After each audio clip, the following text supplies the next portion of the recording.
سورہ تبت یدا ابی لہب و تب جو ہے اس کے میں نے کل ترجمہ آپ کو بتا دیا تھا اس سے پہلے والے لیکچر میں، اور اس کی پوری گرامر کے لحاظ سے ہم نے اس کو حل کر دیا تھا۔ آج اس کی تفسیر ہوگی، اور پھر آج ہی انشاءاللہ سورہ فلق اور سورہ ناس دونوں تفسیروں کو دونوں صورتوں کو ہم پہلے گرامر کے لحاظ سے حل کریں گے، اس کے بعد پھر ان کا شان نزول اور ان کی انشاءاللہ تفسیر بیان ہوگی۔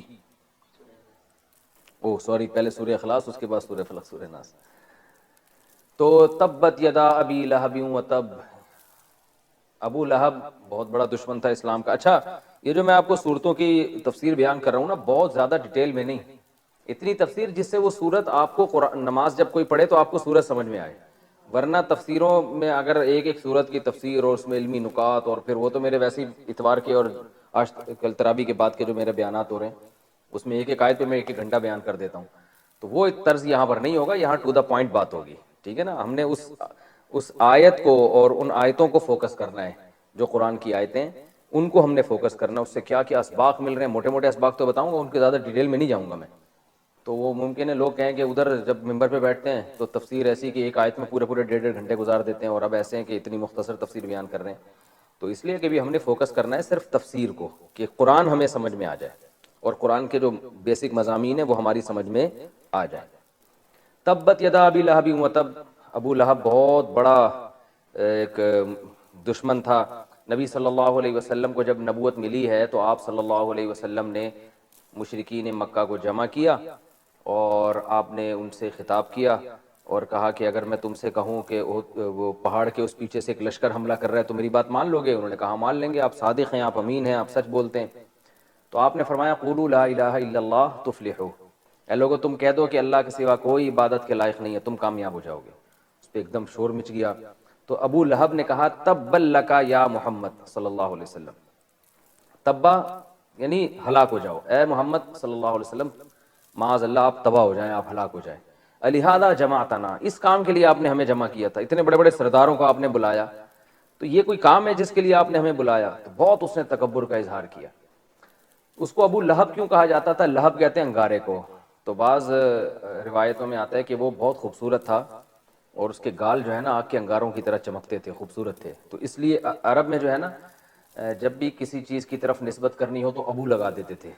تو ابو کا معنی صرف ابو ہی نہیں ہے بلکہ والا بھی ہے، جیسے حضرت ابو ہریرہ، ہریرہ بلی کے بچوں کو کہتے ہیں، تو بلی والے، تو بلیاں پالتے تھے وہ، تو ابو ہریرہ۔ بکر اونٹ کو بھی کہتے ہیں، حضرت ابو بکر اونٹ چرایا کرتے تھے تو ان کا نام پڑ گیا ابو بکر۔ تو اسی سے اس کا نام پڑ گیا تھا ابو لہب، انگارے والا۔ بعض نے یہ بھی کہا کہ اللہ نے جب اس کو یعنی جہنم کی وعید سنائی ہے تو پھر ابو لہب کہا جانے لگا، لیکن پہلا قول زیادہ صحیح معلوم ہوتا ہے، کیونکہ جب یہ صورت نازل ہوئی تو وعید تو اس کے بعد آئی نا، تو پہلے سے اس کا ابو لہب کہا جا رہا ہے اس کو۔ تو جب اس نے یہ کہا تبا لک یا محمد صلی اللہ علیہ وسلم، آپ ہلاک ہو جائیں، تو آپ کو بڑی تکلیف ہوئی ہے، تو آپ صلی اللہ علیہ وسلم پر پھر یہ صورت نازل ہوئی، اور اللہ نے فرمایا تبت یدا ابی لہب، ابو لہب کے ہاتھ ٹوٹ گئے، برباد ہو گئے۔ وہ ہاتھ ٹوٹنا کنایا ہوتا ہے انسان کے مرنے سے، کیونکہ انسان اپنے ہاتھوں سے عمل کرتا ہے اور اس عمل کی وجہ سے برباد ہوتا ہے، تو اللہ نے فرمایا تو پہلے تو اس کے ہاتھ برباد ہوئے، تو ہاتھ کنایا ہوتا ہے پوری باڈی سے۔ تبت یدا ابی لہب، ابو لہب کے ہاتھ ٹوٹ گئے، وتب، اور خود بھی وہ برباد ہو گیا۔ ما اغنا عنہ مالہ، نہیں کام آیا اس کا مال، وما، اور وہ چیز بھی کام نہیں آئی، کسب جو اس نے کمایا تھا۔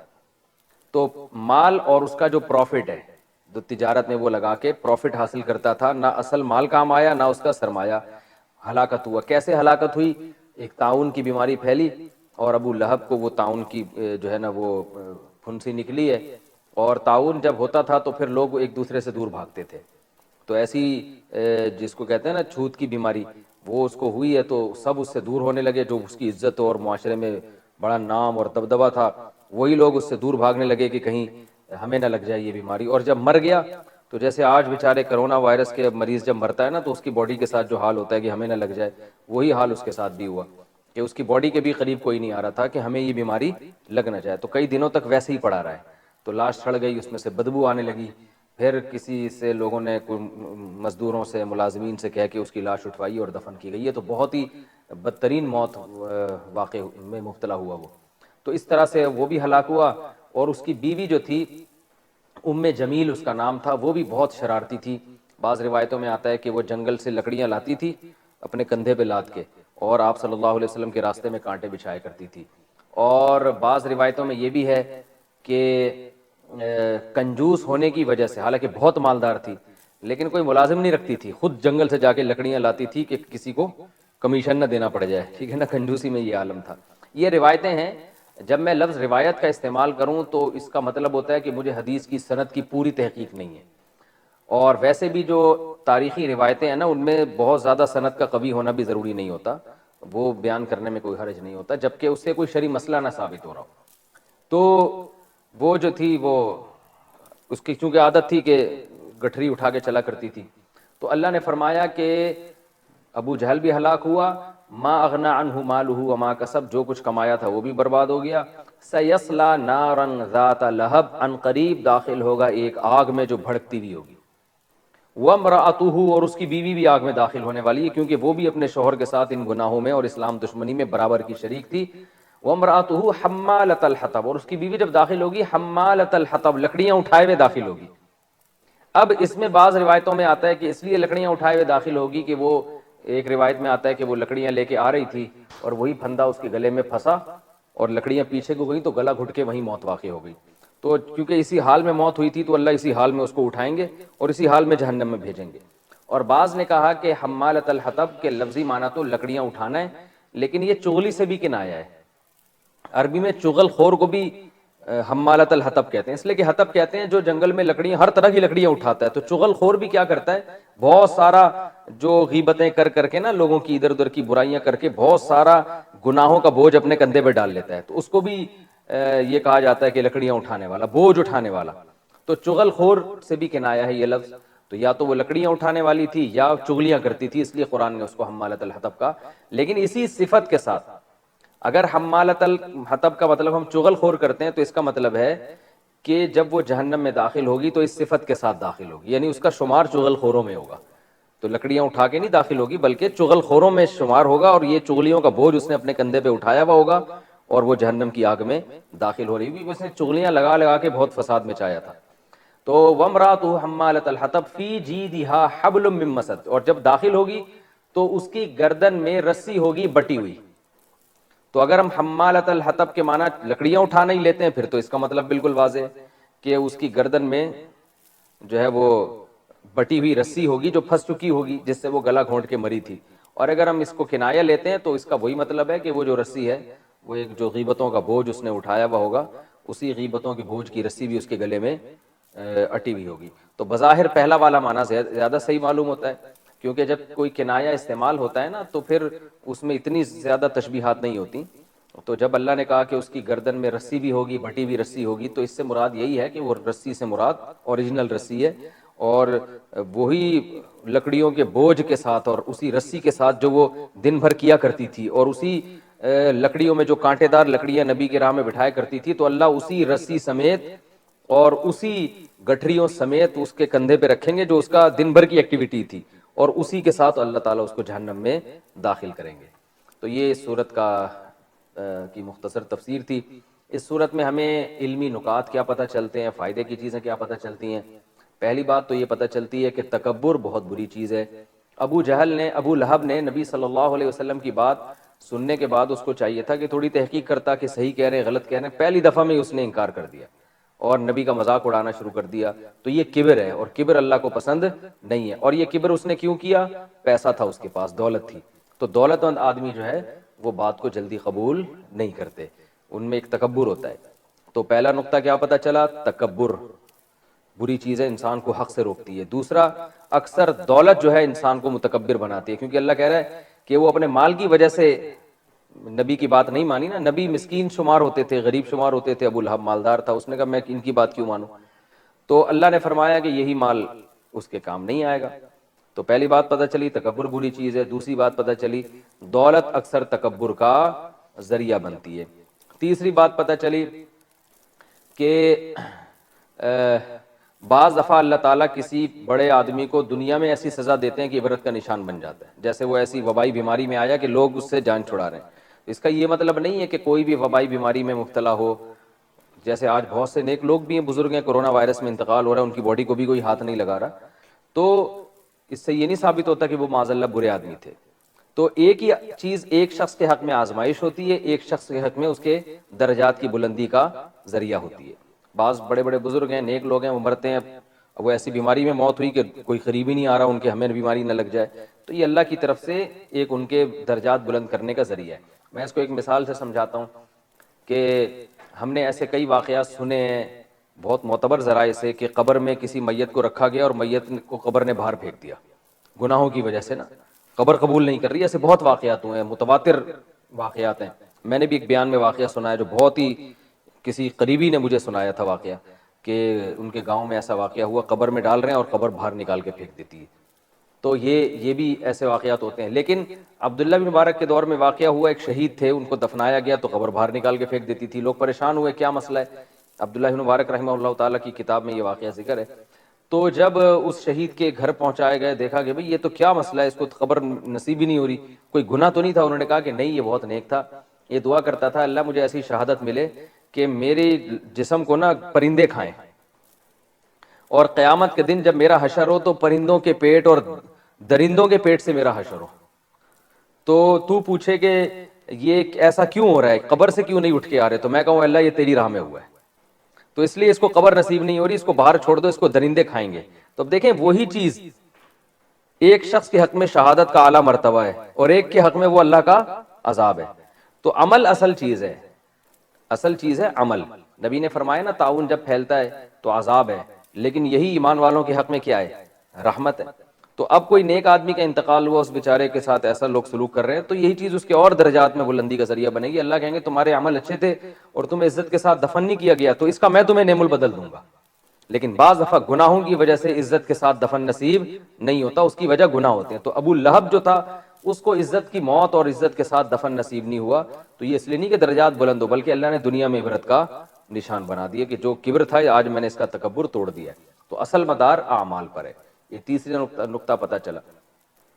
اور چوتھا نقطہ جو ہے نا، یہ قرآن سے دوسری جگہ پر پتہ چلتا ہے کہ جو میاں بیوی کا رشتہ ہے نا، اگر یہ دنیا میں نیک اعمال اختیار کرتے ہیں تو جنت میں بھی اکٹھے ہی داخل ہوں گے، اور جب دنیا میں دونوں اکٹھے برے ہیں تو جہنم میں بھی اکٹھے ہی اللہ داخل کرے گا۔ احشر الذین ظلموا وازواجہم وما یعبدون، اللہ نے فرمایا قرآن میں دوسرے مقام پر آتا ہے سورہ صافات میں کہ جو ظالم لوگ تھے ان کو ان کی بیویوں سمیت جہنم میں داخل کرو۔ تو چونکہ یہ رشتہ ایسا ہے نا، دنیا میں ساتھ رہتے ہیں، تو بعض میاں بیوی ایسے ہوتے ہیں ان میں آپس میں ذہن بہت ملتا ہے، تو بعض کا اچھی چیزوں میں ملتا ہے، بعض کا بری چیزوں میں ملتا ہے، اور بعض کا ملتا ہی نہیں ہے، جو کہ آج کل زیادہ تر ایسے ہی چل رہا ہے مارکیٹ میں۔ تو جن کا اچھی چیزوں میں ملتا ہے وہ رات کو تہجد بھی اکٹھے پڑھ رہے ہوتے ہیں، اور ایک تبلیغ میں بھی اکٹھے جا رہے ہوتے ہیں، خیر میں بھی دیکھا ہے ہم نے معاشرے میں ایسے میاں بیوی کو، بہت تھوڑے سے ہی ہو گئے ہیں لیکن بہرحال ہوتے ہیں، کہ جو ان کی ایک ہی موٹیو ہوتا ہے، ایک ہی سوچ ہوتی ہے، اسی کو سامنے رکھ کر اپنے بچوں کی تربیت کر رہے ہوتے ہیں، اسی کو سامنے رکھ کر دین کی تبلیغ کر رہے ہوتے ہیں، ایک دوسرے میں معاون مددگار بنتے ہیں۔ تو جب یہ جنت میں جائیں گے تو اللہ کہے گا جنت میں بھی اکٹھے ہی داخل ہو۔ تو اور اسی طرح بعض ہوتے ہیں جو اسلام کے خلاف سازشیں کر رہے ہوتے ہیں، برائی کر رہے ہوتے ہیں، دونوں اس برائی میں برابر کے شریک ہوتے ہیں۔ تو ابو لہب اور اس کی بیوی کی ایک ہی موٹیو تھا، ایک ہی ہدف تھا، ایک ہی ویژن تھا کہ بھائی کسی طرح اسلام کو ختم کیا جائے۔ تو اللہ فرماتے ہیں ایک ہی ویژن تھا نا، دنیا میں اکٹھے رہتے تھے تو آگ میں بھی اکٹھے ہی داخل ہو گئے۔ اور بعض ایسے ہوتے ہیں کہ اگلے کا ویژن کچھ اور ہوتا ہے، دوسرے کا ویژن کچھ اور ہوتا ہے، جیسے کہ مارکیٹ میں زیادہ تر اسی طرح کے میاں بیوی آج کل ہیں کہ وہ اپنے بچوں کو کچھ بنانا چاہ رہا ہے، وہ کچھ اور بنانا چاہ رہی ہے۔ ایک چاہتا ہے کہ میرے بچے ماڈرن بنے، بیوی چاہتی ہے کہ نہیں وہ انسان کے بچے بنے، ٹھیک ہے نا؟ تو دیکھنے سے لگے کسی مسلم خاندان کے۔ بعض دفعہ بیوی چاہ رہی ہوتی ہے کہ یہ برے ہوں، وہ ماڈرن بنانا چاہتی ہو اپنی بیٹیوں کو، باپ چاہ رہا ہوتا ہے یہ حیادار بنے۔ جب ایسی سیٹنگ آؤٹ ہوگی تو پھر دونوں کا حساب کتاب الگ الگ ہوگا۔ تو یہ ہمیں جو ہے نا سورہ لہب سے اسباق ملتے ہیں۔ آگے سورہ فلق ہے، پہلے ہم اس کو سورہ اخلاص ہے، ہم پہلے اس کو انشاءاللہ گرامر کے لحاظ سے حل کرتے ہیں، اس کے بعد اس کی مختصر تفسیر۔ سورہ اخلاص، قل هو اللہ احد، یہ کیوں نہیں لکھ رہا بھائی؟ اس کو کیا ہو گیا؟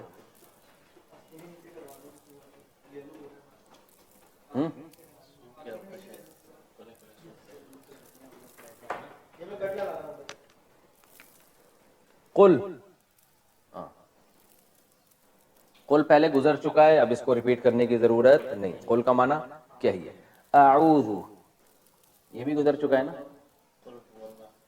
اب کیا ہو گیا مجھے، کل تبت یدا غائب کر دی تھی درمیان سے میں نے. قل هو اللہ صحیح. قل هو اللہ احد، کہہ دیجئے. ہوا کا معنی وہ، اللہ کا معنی اللہ. احد ایک ہے. احد استعمال ہوتا ہے، واحد کہتے ہیں نا، واحد. ٹھیک ہے نا، واحد احد. واحد اور احد میں فرق ہے، لیکن آپ کو یہ فرق جاننے کی ضرورت. واحد اکیلے کو کہتے ہیں، احد یکتا کو کہتے ہیں. قل هو اللہ احد، وہ اللہ کیا ہے؟ ایک ہے. اللہ الصمد، اللہ صمد ہے، بے نیاز. عربی میں ایک لفظ ہوتا ہے غنی. غنی کا معنی ہے بے پرواہ. مالدار کو بھی غنی کہتے ہیں، کیونکہ اسے پبلک کی ضرورت نہیں ہوتی. اس کے پاس اتنا پیسہ اللہ کا دیا، اتنا کچھ ہوتا ہے کہ اس کو آپ کی ضرورت ہے. غریب آدمی بیچارہ ہر ایک کا محتاج ہوتا ہے وہ. تو غنی کہتے ہیں جسے کسی کی ضرورت نہ ہو. صمد کہتے ہیں جسے کسی کی ضرورت نہ ہو لیکن سب کو اس کی ضرورت ہو. یعنی غنی کا سب سے اونچا مقام ہے. ٹھیک ہے نا. انسان غنی تو ہوتا ہے مگر صمد نہیں ہوتا. سمجھتے ہو کہ نہیں سمجھتے؟ تو اللہ بے نیاز ہے، اسی لیے کہتے ہیں بے نیاز. اب اس قسم کے الفاظ اردو میں یا انگلش میں نہیں ہیں، اتنی طاقت نہیں ہے کسی اور زبان میں. اللہ کے 99 نام جو ہے نا، اس کا اردو یا عربی انگلش میں ترجمہ ہو ہی نہیں سکتا. کریں گے تو ترجمہ نہیں ہوگا، وہ پوری ڈیفینیشن ہوگی. ٹھیک ہے نا. اللہ الصمد، اللہ بے نیاز ہے. لم یلد، لم یلد اصل میں تھا لم یولد. یولد یضرب کی طرح ولادت سے ہے، اس کا معنی بچہ جننا. تو لم جب لگتا ہے تو مضارع کو پاسٹ کے معنی میں کر دیتا ہے اور پوزیٹو کو نیگیٹو بنا دیتا ہے. یہ میں ڈیٹیل سے بتا چکا ہوں. اور آخر میں جزم بھی آتا ہے. لم یلد، واو آ رہا ہے نا، واول حرف ہے تو گڑبڑ کر دیتا ہے یہ. تو لم یولد کو پڑھتے ہیں لم یلد. اس نے کسی کو نہیں جنا. وَلَمْ یولد تھا اصل میں نا. ہاں تو یولد کا معنی جننا، یولد جنا جاتا ہے. یضرب مارتا ہے، یضربو مارا جاتا ہے. تو یولدو سے یولدو، تو لم یولد. یہ میں اگلے سر دوبارہ لے لم یولد نہیں آ رہی. لم یلد ولم یولد، نہ اس نے جنا نہ یولد یضربو کی طرح پیسو وائس. ولم یولد، نہ لم یلد نہ اس نے کسی کو جنا، ولم یولد نہ وہ خود جنا گیا، یعنی اس کو بھی کسی نے نہیں جنا. ولم یکن، یہ کل کے سبق میں آیا تھا کانا، اصل میں کیا تھا کوانا. اور یکونو تھا یکونو. یکونو ینصرو کی طرح. یکونو ہونا. کانا کا معنی ہوا، اس کا معنی ہونا. تو یکونو تو بن گیا لم لم یکون. لم ینصر، لم یکون کیا معنی ہوگا؟ وہ نہیں ہوا، وہ نہیں ہوا. تو یکون میں اس کو پڑھتے ہیں یکون، جیسے یقولو کو یقولو پڑھتے ہیں نا، تو یکونو کو یکونو پڑھتے ہیں.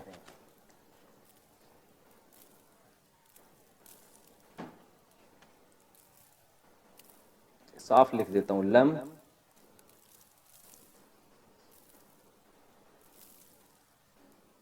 لم یکون.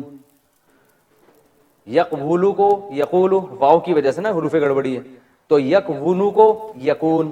لم یکون، اب لم یکون اتنا لمبا ہے، عرب اس کو شارٹ کرتے ہیں تو لم یکن. کیا پڑھتے ہیں؟ لم. ہر زبان میں ایسے شارٹ الفاظ کو شارٹ کیا جاتا ہے نا. جیسے عربی میں کہتے ہیں عیش، اصل میں تھا ایو شیئن، کہتے ہیں عیش. انگلش میں بھی بہت ہے ایسے. انگلش میں کوئی مثال دو. He can not go. اب ہم جو جیسے پینڈو لوگ جب انگلش بولتے ہیں ہی کین ناٹ گو، قلقلے پورے کر رہے ہوتے ہیں. ڈو یو ہیو ایپل،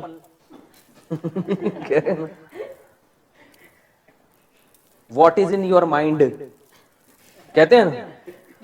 تو اتنی کون انگلش بولتا ہے. وہ ایک قاری صاحب کے پاس گیا نا ایک آدمی، کہتے ہیں شیرہ ہے شیرہ. قاری صاحب نہیں، سوری، قاری صاحب گئے مٹھائی کی دکان، کہنے لگے شیرہ ہے، کہتے ہیں ہے اتنا گاڑھا نہیں ہے. شیرہ تو ہے مگر اتنا گاڑھا نہیں. تو یہی ہے ہم. اینڈ ایک صاحب میرے ساتھ نہیں بولتے، کہہ رہے اینڈ. میں نے کہا یار یہ اینڈ اتنا گاڑھا اینڈ نہیں ہوتا، تو تھوڑا سا اس کو ہلکا کر لو. تو یہی چل رہا ہے. لم یکون کو عرب نے کیا بنا دیا؟ لم یکن. اور کوئی اچھی مثالیں دو یار شارٹ کی. کانٹ بولتے ہیں can not, I can not, I can't. American کہتے ہیں آئی وانٹ ٹو گو کو I wanna go. It isn't possible for me to do this کہتے ہیں نا. تو ایک صاحب نے مجھے کہا یار آپ تو بڑی فرسٹ کلاس. میں نے ان سے کہا it isn't possible for me to go there. کہ یار آپ کی انگلش تو بڑی خاندانی ہے. میں نے کہا اور بھی تو پوچھ کے دیکھو اور بھی تو کچھ پوچھو. تو ایک جملے سے آپ نے فیصلہ کر لیا، how is it possible for me to improve my English. ایسے میں نے دو چار ٹھش پش ماری، خاندانی انگلش ہے. میں نے کہا بس اتنی آتی ہے، ختم ہو گئی. لم یکن، ٹھیک ہے نا. تو ولم یکن اور نہیں ہے، اس کا معنی کیا ہوگا؟ نہیں ہے. ولم یکن، بلکہ صحیح طرح نہیں ہوا. ولم یکن لہو. یکن لہو کو پڑھتے یکل لہو ہیں، نون کو لام میں ملا دیتے ہیں. ولم یکل لہو اور نہیں ہوا یا نہیں ہے، لہو اس اللہ کے لیے، کفوون. کفوون، کفو کہتے ہیں ہم پلہ کو، اردو میں استعمال ہوتا ہے. بھئی یہ لڑکا جو ہے لڑکی کا کفو نہیں ہے، اس کے پیرلل نہیں ہے. اور ایک لفظ سمجھ مکافات عمل سنا نا، مکافات عمل یہ بھی کفو سے نکلا. مکافات عمل آپ جیسا عمل کرو گے بالکل اسی کے مطابق آپ کے ساتھ معاملہ ہوگا. آپ لوگوں کے ساتھ کوئی برا ہو رہا ہوتا ہے، کہتے ہیں بھئی مکافات عمل ہے، آپ نے اپنی اولاد کے ساتھ ایسا کیا تو آج آپ کی اولاد آپ کے ساتھ، سوری آپ نے اپنے ابا کے ساتھ ایسا کیا تو آج آپ کی اولاد آپ کے ساتھ ایسا کر رہی ہے. تو مکافات یعنی اسی کے ہم جنس اور اسی کے پیرلل عمل اور بدلہ آپ کے سامنے آ رہا ہے. تو کفو کہتے ہیں ہم پلہ، جوڑ. صحیح ہے نا. تو ولم یکن لہ، کافی کا لفظ دیکھا ہے نا، کافی، یہ چیز آپ کے لیے کافی ہے. جتنا آپ عمل کر رہے ہیں اصل میں وہ ہے کفایت سے، لیکن پھر بھی کاف واو، کاف فا اور واو تو آ رہا ہے نا اس میں، تو یہ بالکل آپ کے مطابق ہے. وَلَمْ يَكُنْ لَهُ كُفُوًا اور نہیں ہے اس اللہ کے لیے ہم پلہ احد، کوئی ایک بھی. یہ احد یکن کا سبجیکٹ ہے، فاعل ہے. کوئی نہیں ہے اس اللہ کے لیے ہم پلہ. یعنی احد کا معنی لم یکن احد، اصل میں یوں ہے لم یکن احد کفوا لہو، یوں عبارت بنے گی. نہیں ہے کوئی ایک برابر لہو اس اللہ کا. ٹھیک ہے. وَلَمْ يَكُنْ لَهُ كُفُوًا أَحَدٌ، نہیں ہے کوئی ایک برابر اس اللہ کا. احدن یہ یکن کا فاعل ہے، نہیں ہے، کون نہیں ہے؟ کوئی بھی نہیں ہے اس اللہ کے لیے ہم پلہ، یعنی اس اللہ کا ہمسر کوئی بھی نہیں. اس کی تفسیر کیا ہے؟ بہت آسان ہے. مشرکین نبی صلی اللہ علیہ وسلم کے پاس آئے کہ آپ ہر وقت اللہ کی باتیں کرتے ہو، تو اللہ کا کوئی نسب بتائیں. عرب میں نسب وسب کا بہت تھا نا، تو اس پر یہ صورت نازل ہوئی کہ اے نبی قل، ان کو کہہ دیجئے، هو اللہ احد، وہ اللہ یکتا ہے، اکیلا ہے. قل هو اللہ احد اللہ الصمد، وہ بے نیاز ہے، اسے کسی کی ضرورت نہیں، سب اس کے محتاج ہے.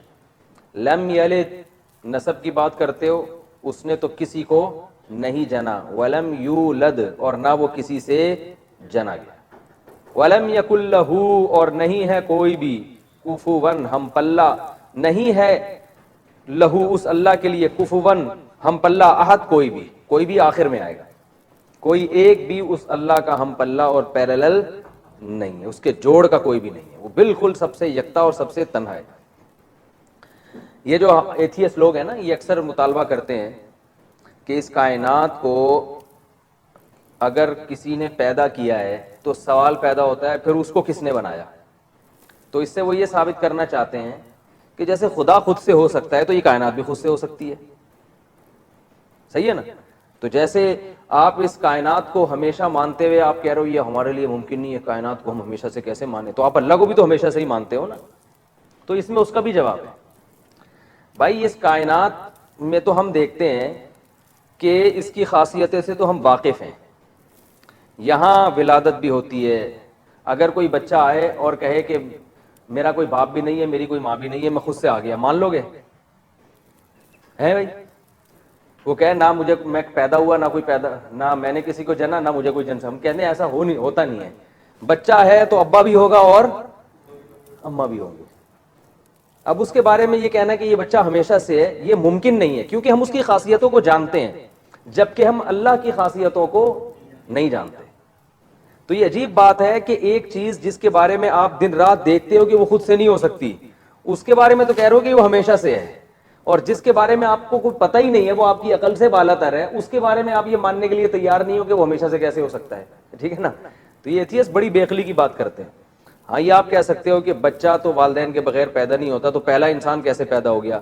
تو ہم یہی کہتے ہیں کہ جیسے والدین کے بغیر بچہ نہیں پیدا ہو سکتا، تو کسی کے ارادے کے بغیر انسان کا وجود ہو نہیں سکتا، آج تک ایسا نہیں ہوا۔ تو یقیناً پہلا انسان اللہ نے اپنے ارادے اور کن کی طاقت سے پیدا کیا ہے، اور پہلی دفعہ کائنات بغیر کسی سبب کے اللہ نے اپنے ارادہ کن سے پیدا کی ہے، کیونکہ اس کائنات میں ہم دیکھتے ہیں کہ بغیر کسی خالق کے یا بغیر کسی کریٹر کے یہ کریٹ نہیں ہوتی ہے۔ تو یقیناً کوئی کریٹر ہے جس نے اس کو پہلی دفعہ اپنی قدرت سے بنایا اور پھر ایک اصول میں چلا دیا اس کو۔ تو آپ یہ عجیب بات ہے کہ اس کائنات جس کے سارا دن آپ اس کو جانتے ہو اچھی طرح سے کہ یہاں ایک حالت سے یہ دوسری حالت میں چینج نہیں ہوتی جب تک کوئی چینجر نہ ہو، تو یہ پیدا کیسے ہو سکتی ہے جب تک کوئی کریٹر نہ ہو؟ تو جس چیز کے بارے میں ہم جانتے ہیں اس کے بارے میں تو ہم فتویٰ دے سکتے ہیں، جس کے بارے میں جانتے ہی نہیں تو اس کے بارے میں ہم یہ کیسے کہہ سکتے ہیں کہ ہماری سمجھ میں نہیں آ رہا کہ وہ ہمیشہ سے کیسے ہے؟ تو آپ کی سمجھ میں اللہ کا نہیں آ رہا ہمیشہ سے کیسے، اور جس کائنات کو آپ جانتے ہو وہ سمجھ میں آ رہی ہے کہ وہ ہمیشہ سے ہے۔ تو پہلی دفعہ تو یقیناً کوئی نہ کوئی سبب ہوا ہوگا نا جس سے کائنات پیدا ہوئی، جب کچھ تھا ہی نہیں تو سبب کیسے بن گیا؟ اس کا مطلب ایک ذات ہے جو پہلی مرتبہ کسی چیز کو صرف اپنے ارادے کن سے پیدا کرتی ہے۔ تو انسانیت کی ابتدا پہلی دفعہ جو ہوئی ہے بغیر کسی لاجک کے، نہ کوئی باپ نہ کوئی ماں، اللہ نے اپنی قدرت سے آدم کو بنایا، اپنی قدرت سے اماں ہوا کو بنایا، پھر ان میں جو ہے نا وہ اللہ نے ایسے سافٹ ویئر انسٹال کر دیے کہ ان کے ملاپ سے لڑکا بھی پیدا ہو رہا ہے لڑکی بھی، اور سب میں یہ وہ سسٹم اللہ نے رکھ دیا، تو پھر اس سے پیدا ہوتے چلے جا رہے ہیں۔ تو جیسے آج کوئی بچہ اٹھ کے آتا ہے اور کہہ رہے ہیں میں خود سے پیدا ہوا، آپ ایک چماٹ مارو گے اور بولو گے تمہیں شرم نہیں آتی، خود سے تھوڑی ہو سکتا ہے، یہ کوئی لاجک ہوتی ہے پیچھے۔ تو بھائی اسی طرح یہ ممکن ہی نہیں ہے کہ ایک انسان تو بغیر اتفاق سے وجود میں نہیں آ رہا، پوری کائنات پوری جو ہے نا وہ سارا سسٹم، سمندر، دریا، پہاڑ، اور جناب وہ الیکٹران، پروٹون، نیوٹرون کا جو ایک پورا سسٹم ہے، اور پھر نظام شمسی اور زمین کا 23 ڈگری جھکنا اور موسم بننا، اور جو ہے وہ پورا ایک سسٹم، بارشیں ہو رہی ہیں، پیداوار اگ رہی ہے، پھر ایک ایک بیج کو دیکھو کتنی عجیب، خربوزے کا بیج دیکھ لو، اسے زمین میں ڈالو بیل اگتی ہے، خربوزہ پیدا ہوتا ہے اس میں، پھر وہی بیج ہوتا ہے، پھر اسے ڈالو پھر وہی، سینکڑوں سال سے یہ ایسے اتفاقات بیج میں خود بخود انسٹال ہو گئے، یہ نہیں ہوتا۔ پہلی دفعہ کوئی ہے جو کسی سبب کا محتاج نہیں ہے، اس نے پیدا کر دیا اور اس کو ایک اصول میں، ایک جو ہے نا ایک اصول میں ڈال کے اس نے چلا دیا اس کو۔ تو اس لیے اللہ نے فرمایا کہ اللہ کا کوئی ہم پلہ، کوئی ہمسر ہے ہی نہیں کہ اگزامپل دی جا سکے اس کی۔ دیکھو میں یہ کہتا ہوں، یہ ولید بیٹھا ہوا ہے ہمارے پاس، ایک بندے کا فون آیا کہ ولید سے بات کرنی ہے، میں نے کہا کون سا؟ کہہ رہے جو آپ کے ساتھ ہوتا ہے۔ میں نے کہا 3 قسم کے ولید ہیں، ایک لمبا والا ولید، ایک موٹا والا ولید، اور ایک کالا والا ولید۔ کون سے کی بات کر رہے ہیں؟ کہنے کیسی بات کر رہے ہو بھائی؟ میں نے کہا ہم نے اسی طرح یاد رکھا ہوا ہے، ہم کہتے ہیں نا تو یار ولید کو بلاؤ تو سب پوچھتے ہیں کون سا، تو موٹا والا ولید۔ موٹے ولید سے یہ مراد ہوتا ہے تھوڑا بلیک بلیک، بالکل بلیک نہیں ہے، اندھیرے میں نظر آتے ہیں، وہ اتنے بلیک نہیں ہیں، تو وہ والے ولید ہیں۔ اور لمبا والا ولید جو ہمارے سامنے رہتا ہے، تو کہہ رہے ہیں آپ کیسی بات ہے؟ دوست ہیں وہ ناراض نہیں ہوتے ایسی باتوں سے، تو پھر خیر۔ تو اب میں یہ موٹا والا ولید میرے سامنے بیٹھا ہوا ہے، اصل میں یہ بتانا چاہ رہا تھا کہ لوگ بولیں گے کون سے ولید؟ یہ موٹا والا ولید بیٹھا ہوا ہے میرے سامنے۔ تو میں یہ کہوں کہ یہ کہتا ہے کہ میں خود سے وجود میں آ گیا ہوں، اتفاق کی بات ایسے کہتا نہیں، کہا نہیں ہے ورنہ یہاں بیٹھے گا نہیں کبھی، کہہ رہا میں میرے کوئی نہ ابا نہ اماں، میں ویسے ہی پیدا ہو گیا. تو میں کہوں گا یار اس کو کوئی ایگزامپل ہے یا پیدا ہوا ہوں، تو میں کہوں یار اس کی کوئی مثال ہے، فوراً کہے گا حضرت عیسیٰ بھی تو بغیر باپ کے پیدا ہوئے تھے، وہ بھی تو انسان تھے، تو میں بھی ہو سکتا ہوں. ٹھیک ہے نا؟ پھر میں اس پہ غور کروں گا یہ مثال یہاں منطبق ہوتی ہے کہ نہیں ہوتی، وہ بات کی چیز ہوگی. بات سمجھ میں آ رہی ہے؟ تو انسان ہمیشہ کوئی بھی چیز جب ثابت ہوتی ہے اس کی کوئی ایگزامپل دیتا ہے، ایگزامپل دیتا ہے. تو یہ ایگزامپل دیں گے. میں پھر بتاؤں گا بھائی حضرت عیسیٰ علیہ السلام کا تو پہلے سے کتابوں میں لکھا ہوا تھا، اور وہ اللہ کے پیغمبر تھے، اور وہ جو تھے ان کے تو معجزات تھے، اور تمہیں اللہ بغیر باپ کے کیوں پیدا کرے گا؟ اللہ اپنے قانون کو کیوں توڑے گا؟ تمہارے کیا سرخاب کے پر لگے ہوئے ہیں، یا تم سے کوئی بہت بڑا اللہ نے دین کا کام لینا ہے جو یہ اتنا بڑا معجزہ ظاہر کریں گے؟ پھر یہ بحث ہوگی اور میں ثابت کروں گا کہ یہ دعویٰ کیا ہے آپ کا غلط ہے، لیکن ایگزامپل پیش کی جاتی ہے. اور اگر یہ کہتے ہیں کہ جی میں ویسے ہی پیدا ہو گیا، اور مثال میں آدم علیہ السلام کو دلیل کے طور پہ پیش کریں، تو میں پھر ثابت کروں گا بھائی وہ تو چونکہ پہلے انسان تھے نا، تو پہلے دفعہ تو بغیر کسی سبب کے پیدا کرنا تھا، تمہیں اللہ ایسے ہی کیوں پیدا کرے گا؟ تو انسان جب بھی اپنے دعوے کو سچا ثابت کرنے کی کوشش کرتا ہے تو پہلے اس کی کیا دیتا ہے؟ ایک مثال دیتا ہے کہ یار یہ عقل سے بعید نہیں ہے بلکہ اس کی ایگزامپل موجود ہے. تو اللہ فرما رہے ہیں کہ یہ جو ایتھیسٹ لوگ ہیں یہ کہتے ہیں کہ یہ کائنات ہمیں یہ سمجھ میں نہیں آتا کہ اللہ ہمیشہ سے کیسے ہے، تو ان کو سمجھانے کے لیے ہمیں کوئی مثال دینی پڑے گی نا. تو اللہ فرماتے ہیں اللہ کی کوئی مثال اس لیے نہیں بنتی ہے، لم یکن لہ کفوا احد، اس کا کوئی ہم پلہ ہے ہی نہیں کہ جس کو تم مثال دے کے سمجھایا جا سکے کہ جیسے یہ ہمیشہ سے ہو سکتا ہے وہ بھی ہمیشہ سے ہو سکتا ہے، لہذا وہ عقل سے بالاتر ہے. لیکن ایتھیسٹ کیا کر رہا ہوتا ہے کہ وہ مخلوق جس کی درجنوں مثالیں ملتی ہیں، اور مثالیں اس بات پر ہیں کہ یہ ہمیشہ سے نہیں ہو سکتی، جس کی درجنوں مثالیں دیتی ہیں اس کے بارے میں کہتے ہیں کائنات ہمیشہ سے ہے. ہائی بات سمجھ میں؟ یعنی میں ثابت کرتا ہوں کہ بھائی یہ جو چیز ہے یا یہ شخص جو ہے یہ باپ اور ماں کے بغیر پیدا نہیں ہوا. آپ کہتے ہیں اس کی کیا دلیل ہے بغیر ماں باپ کے پیدا نہیں ہوا؟ میں کہوں یار اس جیسے جتنے بھی ہیں مثالیں ہیں ان میں ایک بھی مثال نہیں ملتی جو بغیر ابا اور اماں کے پیدا ہو رہے ہوں. پھر اگر میں یہ دعویٰ کرتا ہوں نا بغیر باپ کے پیدا ہوا بغیر ماں کے، تو یہ میرا دعویٰ صحیح نہیں ہوگا، مجھے بہت مضبوط دلیل دینی پڑے گی. تو ایتھیسٹ کیا کہتا ہے کہ یہ کائنات ہمیشہ سے ہے، جبکہ اس دعوے کو ثابت کرنے کے لیے اسی کائنات کی جتنی مثالیں دی جائیں گی وہ ساری مثالیں ان کے اگینسٹ جا رہی ہیں. وہ سب بتا رہی ہیں کہ یہ کائنات تو ایک کنڈیشن سے دوسری کنڈیشن میں چینج بغیر چینجر کے نہیں ہوتی، تو پیدا بغیر خالق کے کیسے ہو گئی؟ تو ساری جو ایگزامپلز ہیں وہ آپ کے اگینسٹ جا رہی ہیں، جبکہ خدا جس کا کوئی ہم پلہ اور کفو ہے ہی نہیں، صحیح ہے نا، اس کی آپ ہم سے مثالیں مانگ رہے ہو، اور جس کی سینکڑوں مثالیں ملتی ہیں اس کے بارے میں آپ ان مثالوں پر قیاس نہیں کر رہے بلکہ ان کے اگینسٹ آپ بات کر رہے ہو. تو یہ عجیب پاگل پنے والی باتیں ہیں. ٹھیک ہے نا؟ ایک بڑے مشہور ایتھیسٹ ہے، اس نے پتہ نہیں کیا کیا الٹے سیدھے نا بایولوجی کے دلائل، اور وہ مجھے اس کا کلپ سنا، میں نے کہا یہ آدمی ایک آسان چیز کو بلا وجہ پیچیدہ بنا رہا ہے. کہتے ہیں نا جب پھنس جاؤ تو انگلش بولنا شروع کر دو جس کو انگلش نہیں آتی. یہ لوگ یہی کام کرتے ہیں، خام خام سائنس کے نا پیچیدہ فارمولے جو عام لوگوں کو نہیں آتے، تو یہ اس چیز میں جاتے ہیں. 2 اور 2 4 کی طرح کبھی یہ بحث کرنے کی کوشش نہیں کرتے. جیسے منکرین حدیث کا میں نے بتایا تھا نا کہ بھائی اگر یہ بخاری مسلم غلط ہے تو پھر قرآن ہمیں سمجھایا کس نے؟ قرآن تو کہہ رہے ہیں نبی کے سمجھائے بغیر تم سمجھ نہیں سکتے، تو قرآن کہہ رہا ہے، تو پھر وہ نبی کا سمجھایا ہوا کہاں گیا؟ کبھی اس پہ نہیں آئیں گے، ادھر ادھر کی گھمائیں گے. تو ایسے جتنے باطل لوگ ہیں نا یہ ہمیشہ بحث کو بناتے ہیں پیچیدہ. تو خلاصہ یہ نکلا کہ اللہ کا کوئی ہم پلہ نہیں ہے کہ ہم یہ کہیں کہ اللہ ہمیشہ سے ہے، تو اس کو سمجھانے کے لیے ہمارے پاس کوئی مثال نہیں ہے، اس لیے آپ کو عقل سے بالاتر لگ رہا ہے. وہ مثال ہے ہی نہیں بھائی، وہ ہم اس کو سمجھ ہی نہیں سکتے، ہماری عقل سے بالاتر ہے. جبکہ انسان اور جتنی کائنات ہیں ان کی ہر چیز کی سینکڑوں مثالیں ہمارے پاس ہیں. آج اگر یہ دعویٰ کرتا ہے کہ میں بغیر ابا اماں کے پیدا ہو گیا، تو میں کہوں گا یار ہمارے پاس جتنی مثالیں ہیں نا، ابھی جتنے اس روم میں بیٹھے ہوئے ہیں، جتنے تفسیر کے لیکچر سنے، وہ سب آپ کی طرح کے انسان، ایک بھی ابا اماں کے بغیر پیدا نہیں ہوا. تو ایتھیسٹ جب یہ کہتا ہے کہ یہ کائنات خود سے وجود میں آئی ہے، ہم کہتے ہیں اس کائنات میں اربوں خربوں چیزوں میں ایک چیز بھی ایسی نہیں ہے جو خود سے پیدا ہونا تو دور کی بات، پیدا ہو کر اپنی حالت کو چینج کر لے خود سے، ایک بھی مثال نہیں ہے. تو مثالوں سے ہم ایک دوسرے پر قیاس کر کے حکم صادر کرتے ہیں کہ جب ایک بھی مثال ایسی نہیں ہے تو پوری کائنات خود سے کیسے وجود میں آ گئی. ٹھیک ہے نا. تو اس لیے اللہ کو مخلوق پر قیاس نہیں کیا جا سکتا.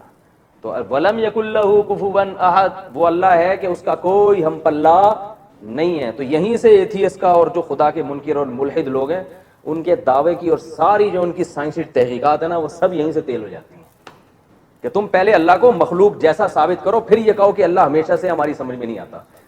وہ اللہ کو کس نے بنایا؟ ہم کہتے ہیں کسی نے نہیں بنایا، وہ ہمیشہ سے. کیوں بنائے بغیر کیسے وجود میں آ گیا؟ تو ہم کہتے ہیں واہ، یہ کائنات بنائے بغیر وجود میں آ گئی جس کو ہم جانتے ہیں، اور جس کا کوئی ہم پلہ اور ہمسر ہے ہی نہیں، اس کی کوئی دوسری مثال ہی نہیں ہے، اس کے بارے میں آپ یہ مان نہیں رہے کہ وہ کیسے وجود میں آ گیا. تو یہ اس لیے تبھی اللہ نے ان کے لیے جہنم کی آگ رکھی ہے جو اپنے بنانے والے کا انکار کرتے ہیں. تو وَلَمْ يَكُنْ لَهُ كُفُوًا أَحَدٌ سمجھ میں آ گیا. تو سورہ اخلاص کی تفسیر کیا ہے؟ تفسیر بیان کر دیتا ہوں، پھر ہم انشاءاللہ یہ تفسیر ہی بیان کر رہا تھا میں، ٹھیک ہے نا. اچھا. تو یہ جو ہے اس کے بعد ہم کل انشاءاللہ پھر سورہ فلق اور سورہ ناس پہ چلیں گے. تو اللہ تعالیٰ نے یہ جو سورت ہے نا اس کی بڑی فضیلت ہے. رسول اللہ صلی اللہ علیہ وسلم نے فرمایا کہ یہ سورت 1/3 قرآن کے برابر ہے. 1/3 یعنی 3 دفعہ پڑھیں گے تو ایک قرآن پڑھنے کا اجر ملتا ہے. اب بعض لوگ یہ اشکال کرتے ہیں پھر پورا قرآن پڑھنے کی ضرورت کیا ہے. تو دیکھیں ایک چیز کا ثواب الگ ہوتی ہے، درجات الگ ہوتے ہیں. 3 دفعہ سورہ اخلاص پڑھیں گے قرآن کی تلاوت کا ثواب تو مل جائے گا، لیکن جب قرآن کی تلاوت پوری آپ کریں گے تو اس میں صرف تلاوت کا ثواب نہیں ہے، الگ الگ صورتوں کے پڑھنے کے جو مستقل ثواب ہیں وہ بھی آئیں گے. اس میں خود سورہ اخلاص بھی آئے گی، اس کے اندر اس کا الگ ثواب ہوگا. اور جو قرآن پڑھنے سے اللہ کا قرب ملتا ہے اور جو درجات بلند ہوتے ہیں وہ پورا قرآن پڑھنے سے ہی ہوتے ہیں، وہ درجات حاصل نہیں ہوں گے.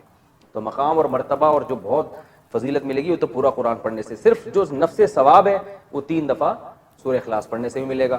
اور حدیث میں سورہ اخلاص کو 1/3 قرآن اس لیے بھی کہا ہے کہ اسلام کے جو بنیادی دعوے ہیں نا وہ 3 ہیں، توحید، رسالت اور جو ہے آخرت. ان 3 چیزوں پہ قرآن نے بہت اہمیت سے بات کی ہے.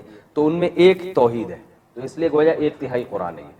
تو یہ بالکل ابتدا میں نازل ہونے والی صورتوں میں ہے. اور اس میں عیسائیوں کی بھی نفی کی گئی ہے جو کہتے ہیں عیسیٰ ابن مریم اللہ کے بیٹے ہیں. اللہ کا کوئی بیٹا نہیں ہے. وہ بیٹے کے لیے جنس کا ہونا ضروری ہے. باپ کی جو قوم ہوتی ہے وہی بیٹے کی قوم ہوتی ہے، شکل بھی باپ جیسی ہوتی ہے بیٹے کی، تو جنس ایک ہوتی ہے. اللہ فرماتے ہیں اس کا تو ہم پلہ کوئی ہے ہی نہیں. وَلَمْ تَكُن لَهُ صَاحِبَةٌ دوسرے مقام پر آتے ہیں اللہ کی کوئی زوجہ نہیں ہے، کوئی بیوی نہیں ہے، وہ سب سے تنہا ہے، بالکل سب سے الگ ہے. تو یہ سورت کا بار بار پڑھنا چاہیے، اس کی بڑی فضیلت ہے. ایک صحابی نماز میں بہت زیادہ تلاوت کرتے ہیں سورہ اخلاص کی. جب بھی نماز پڑھاتے سورہ اخلاص پڑھتے تو ان کی شکایت کر دی. تو آپ صلی اللہ علیہ وسلم نے ان کو بلا کے پوچھا کیوں بار بار سورہ اخلاص پڑھ رہے ہو؟ آپ نے فرمایا کہ یا رسول اللہ مجھے سورت سے محبت ہے. تو پھر آپ نے ان کو خوشخبری دی کہ جنت کی خوشخبری دی کہ جو اس سورت سے محبت کرتا ہے اس کے لیے یہ خوشخبری ہے.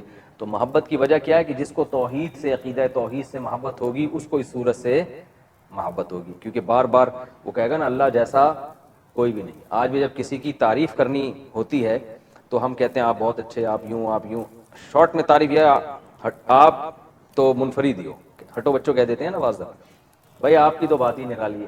تو یونیک یا نرالی یا نرالے لفظ لوگوں کو پسند آتے ہیں کہ لوگ یہ کہتے ہیں ہم جتنے ہیں نا تو ہمارے جیسا کوئی دوسرا ہو ہی نہیں سکتا. اگر آپ کو آپ بھی بہت اچھے لیکن وہ بھی بہت اچھے ماشاءاللہ، تو اکثر لوگ اس سے خوش نہیں ہوتے.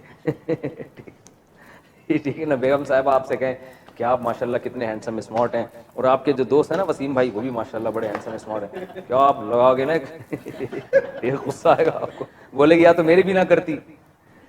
یا آپ بیگم کو کہو بیگم تم ماشاءاللہ بڑی خوبصورت ہو، اور وہ جو آنٹی کا لائن تھی نا وہ بھی ماشاءاللہ بہت خوبصورت تھی. یہ نہ کہو کہ آپ سے زیادہ، بس ویسے ہی کہہ دو وہ بھی اچھی تھی. تو بیگم کو غصہ آئے گا کہ نہیں آئے گا؟ جب انسان شرک برداشت نہیں کرتا تو اللہ تو غیرت والا ہے، وہ کیسے برداشت کرے گا؟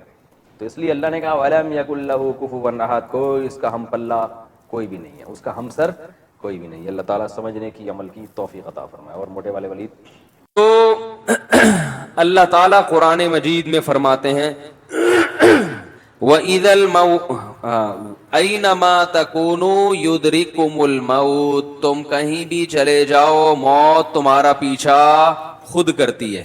موت تو پیچھے بھاگتی ہے.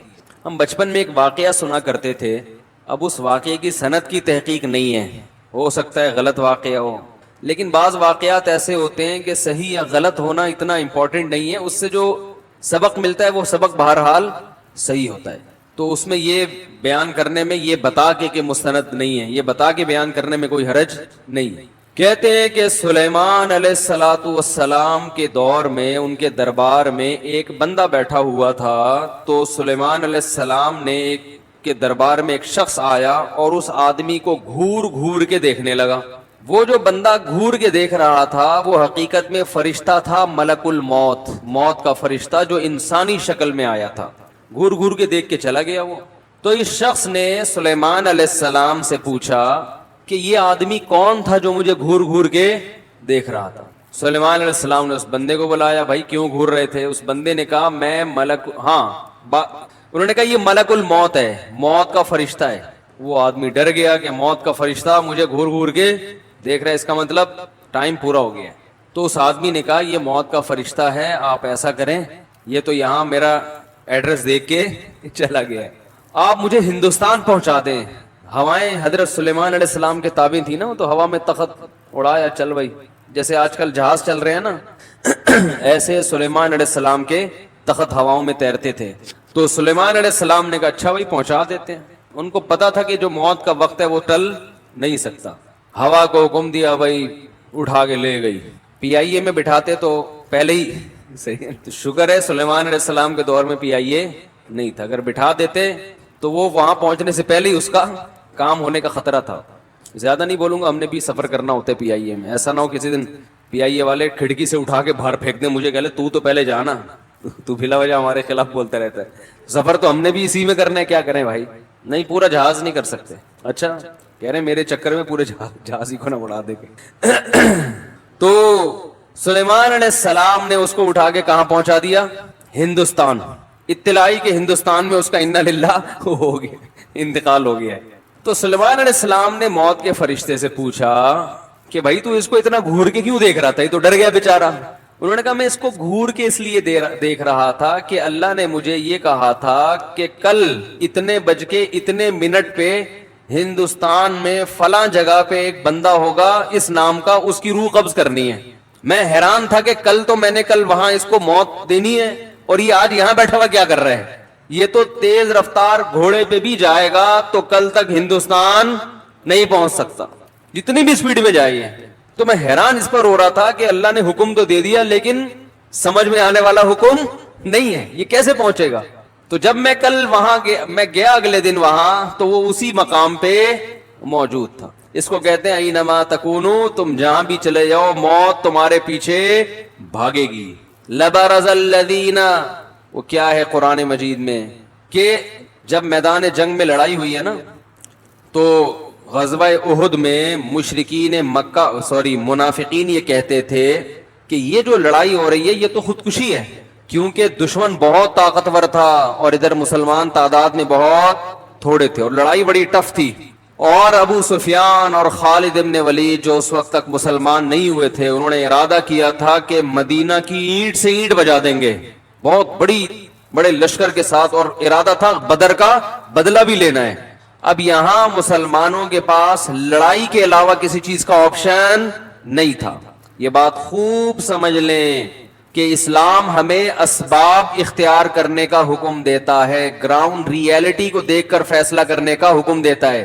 اگر آپ بہت کمزور ہیں، دشمن بہت زیادہ طاقتور ہے، تو اسلام آپ کو لڑنے کی اجازت نہیں دیتا. کیونکہ لوگ نا حدیثوں کا غلط مطلب لیتے ہیں، اس لیے مجھے درمیان میں یہ حاشیے چڑھانے پڑتے ہیں. اجازت نہیں دیتا.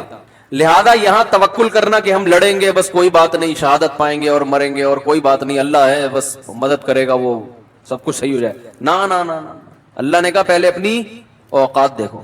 کم سے کم قرآن کے الفاظ ہیں ان یکم منکم مئۃ یغلبوا مئتین، کم سے کم طاقت کا توازن آدھا ہونا چاہیے. یعنی دشمن اگر 50,000 ہے تو آپ 25,000 سے کم نہیں ہو. دشمن کے پاس 1000 کلاشن کوفے ہیں تو آپ کے پاس کم از کم 500 ہونی چاہیے. ان کے پاس 1000 ٹینک ہیں تو آپ کے پاس کم از کم 500. اس سے کم ہے تو قرآن آپ کو لڑنے کی اجازت نہیں دے رہا، اس لیے کہ اللہ نے دنیا کو اسباب کے ساتھ چلایا ہے. ہاں آدھی اس لیے کہ آدھا اسلحہ ہوگا اور آدھا تمہارا تقوی اور ایمان. اگر برابر برابر ہوئی پھر ایمان کا کیا فائدہ بھائی؟ تم مسلمان ہو, تمہارے ساتھ اللہ کی مدد ہے, ان کے ساتھ اللہ کی مدد نہیں ہے. تو اللہ نے کہا کچھ اسباب اختیار کرو, کچھ ہماری طرف سے مدد. نہ پوری ہماری مدد پہ اعتماد کر کے بیٹھنا ہے اور نہ مکمل اسلحے پہ توکل کر کے بیٹھنا ہے, دونوں چیزیں ساتھ ساتھ لے کے چلنا ہے. اسی کو بیلنس کہتے ہیں, جو آج کل مارکیٹ میں بولتے کیوں نہیں بھائی شارٹ چل رہا ہے. ایک عجیب افراتفری کا شکار ہے لوگ. کرونا میں احتیاط نہیں کریں گے تو بالکل ہی نہیں کریں گے, کریں گے تو وہم سے ہی مر جائیں گے, اتنے ہو جائیں گے کہ پاگل ہو گئے ویسے ہی مر گئے ٹینشن سے ہی. تو پھر آ گیا کرونا, پتہ نہیں یہ کیا مسئلہ ہو گیا, میں سوچا تب اس پہ بات نہیں کروں گا بالکل. تو کرونا پہ مفتی صاحب بات نہیں کرو نا, لوگ مجھے کہہ رہے ہیں بات نہیں کرو, تو نہیں کروں گا.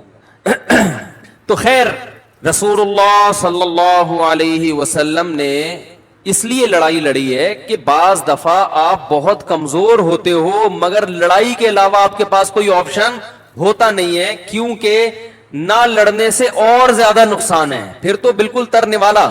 دیکھو جیسے بلی جو ہے نا, بلی کمزور ہے, آپ پہ حملہ نہیں کرتی, لیکن بلی کو آپ اتنا مجبور کر دیں کہ اب اس کے پاس حملہ کرنے کے علاوہ اپنی جان بچانے کے لیے کوئی راستہ ہے ہی نہیں, تو وہ فدائی حملے پہ بھی آ جائے گی, بولے گی مرنا تو ہے ہی.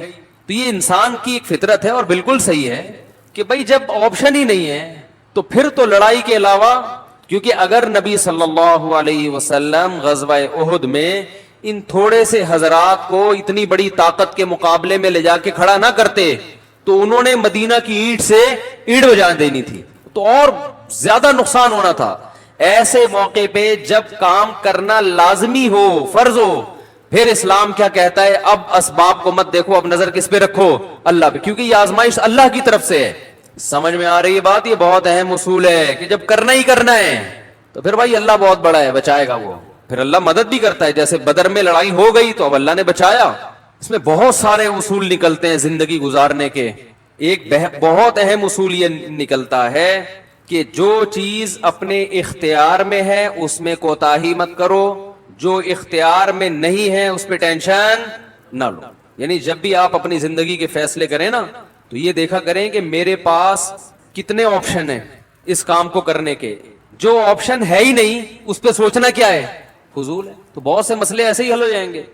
لوگ کہتے ہیں نا کہ یہ گھریلو مسائل جو ہوتے ہیں نا, بڑے بازیاں, ابا یوں نہیں, ابا ایسے, ابا ویسے. میں کہتا ہوں ابا سے بھاگنے کا آپشن ہے ہی نہیں, ابا چینج کرنے کا آپشن بھی نہیں ہے. میاں چینج ہو سکتا ہے, بیوی بھی چینج ہو سکتی ہے, یہ چینجیبل ہیں. تو اس میں اس آپشن پہ غور کیا جا سکتا ہے کہ طلاق ہو, ڈیورس ہو, الگ, یہ تم اس کو چھوڑو, تم کہیں اور کر لو. اللہ نے بھی کہا وَإِن يَتَفَرَّقَا يُغْنِ اللَّهُ كُلًّا مِّن سَعَتِهِ, اگر دونوں علیحدگی اختیار کر لیں, نہیں بن رہی تو دونوں کو اللہ غنی کر دے گا, اس کو اس سے اچھی دلا دے گا, اس کو اس سے اچھا دلا دے گا. لیکن یہ ماں باپ میں یہ آپشن بولو بھائی نہیں, تو اس میں برداشت کے علاوہ کوئی آپشن آپ کے پاس ہے ہی نہیں. اب چاہے برداشت کر کے ڈپریشن سے مر جاؤ یا برداشت نہیں ہو رہا پھر بھی کرو, بس اس کے علاوہ کوئی آپشن جب ہے ہی نہیں تو غور کرنا. مشورہ کس بات کا بھائی؟ مفتی صاحب سے ہے بھائی.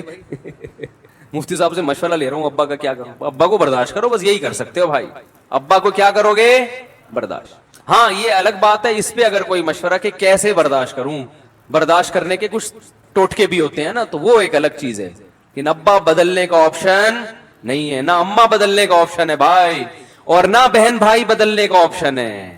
بہن بھائیوں کے ساتھ صلہ رحمی کرنی ہے, اچھا سلوک, یار بولنے پہ فائدہ ہوتا ہے, سبق یاد ہوتا ہے, اچھا سلوک کرنا ہی کرنا ہے. کیونکہ اللہ نے بھائی اور بہنوں کے ساتھ جو اچھے سلوک کا حکم دیا اس لیے نہیں کہ وہ اچھے ہیں, بلکہ بھائی سے بھائی کا رشتہ اور بہن سے بہن کا رشتہ, تو یہ رشتہ ختم نہیں ہو سکتا. لہذا جو اس رشتے کی سبب تھا, جب علت ختم نہیں ہوتی تو معلول ختم نہیں ہوتا. علت اور معلول کا مطلب کیا ہے؟ ہر چیز کی ایک ریزن ہوتی ہے نا, وہ ہوگی تو لازمی دوسری چیز بھی ہوگی. ارے آپ کو تنخواہ ملتی ہے, آپ امپلائی ہیں نا, کیا خیال ہے؟ تو آپ جب تک امپلائی ہیں تنخواہ ملے گی کہ نہیں ملے گی؟ تو آپ گئے, آپ نے باس سے کہا مجھے تنخواہ چاہیے, اس نے کہا تم شکل اچھی نہیں ہے تمہاری, دفعہ ہو یہاں سے. آپ نے کہا سر مجھے سیلری چاہیے, میری شکل کا کیا کرنا ہے؟ او بھائی تمہارے اخلاق اچھے نہیں ہے, دفعہ ہو یہاں سے. یار تمہارا قد اچھا نہیں ہے, نکلو یہاں سے, تم تمیز سے بات نہیں کرتے, نکلو. آپ بولے گے بھائی میں تنخواہ تمیز سے بات کی نہیں لیتا, میں آپ کی کمپنی کا کیا ہوں؟ ملازم ہوں. میں نے تنخواہ شکل کی, وہ مسٹر, ایک تو مس ورلڈ ہوتی ہے, اس بندے کو کیا بولتے ہیں؟ Mister world. تو وہ ان کو ملتی ہوں گی فٹنس اور ان سب کے پیسے, یہ شکل اچھی ہے تو دلہن کو ملتے ہیں شکل کے پیسے. وہ ایک صاحب کی شادی ہوئی, قاضی صاحب نے نکاح پڑھایا, تو قاضی صاحب نے کہا میری فیس, تو دلہا نے کہا کتنی فیس بتائیں. قاضی صاحب نے کہا جتنی خوبصورت دلہن ہے اتنے پیسے دے دو. بھائی دلہن تو خوبصورت ہی ہوتی ہے نا, تو جتنی خوبصورت دلہن ہے, قاضی صاحب کا خیال تھا لاکھوں روپے دے گا, دلہن تو سبھی کو پسند آتی ہے, تو اس نے 10 روپے نکال کے دے دیے. قاضی کو بڑا غصہ آیا یار. قاضی نے ذرا دلہن کو جھانک کے دیکھا, 5 روپے واپس کر دیے. تو دلہن کو بھی منہ دکھائی کے پیسے ملتے ہیں. امپلائی کو, ملازم کو جو تنخواہ ملتی ہے وہ شکل کی نہیں ملتی. اس کی علت کیا ہے؟ ملازم ہے, تو ہر چیز پہ علت پر حکم کا مدار ہوتا ہے. تو بھائی اور بہنوں سے جو اچھا سلوک کا شریعت نے حکم دیا, اس کی وجہ کیا ہے؟ اچھے اخلاق ہی نہیں ہے. اس کی وجہ کیا ہے؟ یہ کیا ہے؟ خونی بلڈ ریلیشن. ایک ہی چھاتی سے دودھ پیا ہے, ایک ہی ماں نے, ایک ہی پیٹ نے جنم دیا ہے. یہ جو رشتہ ہے اس بیس پہ, اور اتنا مضبوط, وَأُولُو الْأَرْحَامِ بَعْضُهُمْ أَوْلَى بِبَعْضٍ فِي كِتَابِ اللَّهِ. اللہ فرماتے ہیں اللہ کے ہاں جو ریلیشن کی وجہ سے جو حسن سلوک کا حکم ہے, اس میں سب سے اہم ترین ریلیشن, اس قرآن کا میں سادہ ترجمہ کر رہا ہوں, سب سے اہم ریلیشن کیا ہے؟ رشتہ داری, بلڈ ریلیشن. یہ رشتے تمام رشتوں پہ کیا ہیں؟ مقدم ہیں. حتیٰ کہ باس کے ساتھ آپ کا ایک ریلیشن ہے, اللہ کہتے ہیں بھائی بہنوں کا ریلیشن اس باس والے ریلیشن سے کیا ہے؟ مقدم. بلکہ چچا زاد پھوپھی زاد کا رشتہ بھی ان سے کیا ہے؟ مقدم ہے, کیونکہ وہ بلڈ ریلیشن ہے نا, خونی رشتہ ہے. تو کیا بات چل رہی تھی, یہ کہاں سے آ گیا؟ ہاں تو میں یہ کر رہا تھا, یہ نہیں یہ ریلیشن بھی کدھر سے آ گئے. تو خیر اللہ نے قرآن میں کیا فرمایا کہ جہاں, ہاں وہ سلیمان علیہ السلام نے اس کو ہندوستان بھیجا, وہ فرشتہ کہاں پہنچ گیا؟ ادھر جا کے. تو میں احد کا بتا رہا تھا, غزوہ احد کا. تو ہوا یہ تھا کہ اب چونکہ یہاں لڑائی کے علاوہ کوئی آپشن ہے نہیں, تو مجبوری ہے لڑنا. تو اب ایسے موقع پہ نبی صلی اللہ علیہ وسلم نے حکم دیا, تو منافقین کہنے لگے یہ تو سیدھی سیدھی خودکشی ہے. لو نعلم قتالا لاتبعناکم, اگر ہم اس کو جہاد سمجھتے تو ہم جاتے. یہ جہاد نہیں, یہ کیا ہے؟ خودکشی ہے. اتنے لوگ ہیں, ہم تھوڑے سے مار دیں گے ہم کو. نتیجہ یہ نکلا کہ بہت سے صحابہ اس لڑائی میں شہید ہو گئے. تو منافقین کو پروپیگنڈے کا موقع مل گیا. انہوں نے کہا ہم نے تو پہلے ہی کہا تھا کہ یہ لڑائی نہیں ہے, یہ کیا ہے؟ خودکشی. اتنے لوگ شہید ہو گئے. تو قرآن نے کیا کہا کہ اگر تم اپنے گھروں میں بیٹھ جاتے, یہ لوگ جو شہید ہوئے نا اپنے گھروں میں بیٹھ جاتے, نہ نکلتے میدان میں, تو ان کو ان کی موت میدان میں لاتی. اس لیے یہ باتیں مت کرو. لو اطاعونا ما قتلوا, قرآن کے الفاظ ہیں. منافقین کہنے لگے یہ ہماری بات مان لیتے تو قتل نہ ہوتے. اللہ نے فرمایا نا نا نا نا نا نا, یہ تمہاری بھول ہے.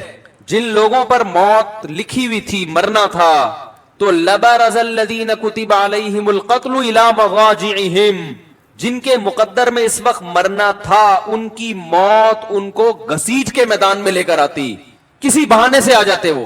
تو اس سے ہمیں صاف پتہ چلتا ہے کہ بھائی موت ہمارا پیچھا کر رہی ہے.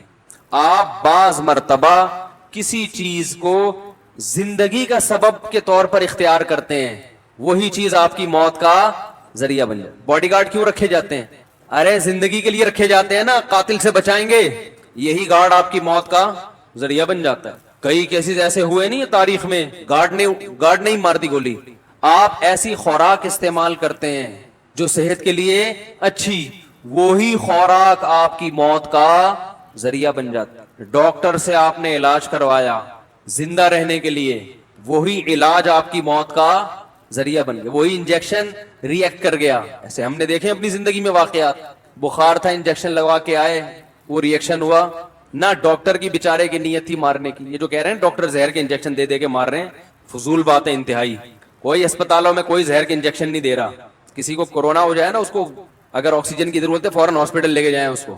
ایسی میتیں ہمارے علم میں آ گئی ہیں کہ وہ اس کو ہاسپٹل نہیں لے کے جا رہے کہ وہاں تو کورونا کے کیس بنا کے ڈال دیں گے, اور گھر میں بیچارے کو مار دیا انہوں نے.